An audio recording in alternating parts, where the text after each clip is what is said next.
Hi అండి. One more mini vlog. ఇదైతే భోగి రోజు అండి. మేము భోగి స్నానాలన్నీ అయిపోయిన తర్వాత ఇంకా నీట్‌గా పువ్వులన్నీ కోసుకుంటున్నాము.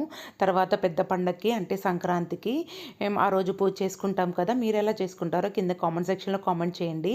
మా దగ్గరైతే ఇవే బంతి పువ్వులన్నీ ఉన్నాయి. సరే మాలలు కట్టేసి తోరణాలలాగా మనము వాకిళ్ళకి వేసుకుంటాం కదా! అలా వేసామనమాట. అందుకే ఇవన్నీ కోస్తున్నాము.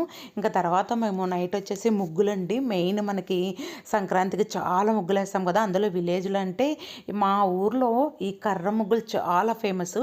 చుక్కల ముగ్గులు చాలా తక్కువుంటాయి మా ఊర్లో. కానీ నాకైతే అవి రావండి. గీతలు గీసేది ఏళ్ళతోనే గీస్తారు. నాకైతే అసలు చాలా థ్రిల్లింగ్ అనిపిచ్చేది ఫస్ట్‌లో. మా అత్తయ్య అయితే ఒక్క 2 మినిట్స్‌లో పెద్ద ముగ్గు గీసేస్తుంది. అంత బాగా వేస్తుంది. ఎవరికన్నా ఆ కర్ర ముగ్గులు తెలిస్తే కింద కామెంట్ సెక్షన్‌లో కామెంట్ చేయండి. నేనైతే 10 ఇయర్స్ తర్వాత ముగ్గు వేశాను. ఎలా ఉందో కామెంట్ సెక్షన్‌లో కామెంట్ చేయండి. వీడియో నచ్చితే ప్లీజ్ సబ్స్క్రైబ్ చేసుకోండి.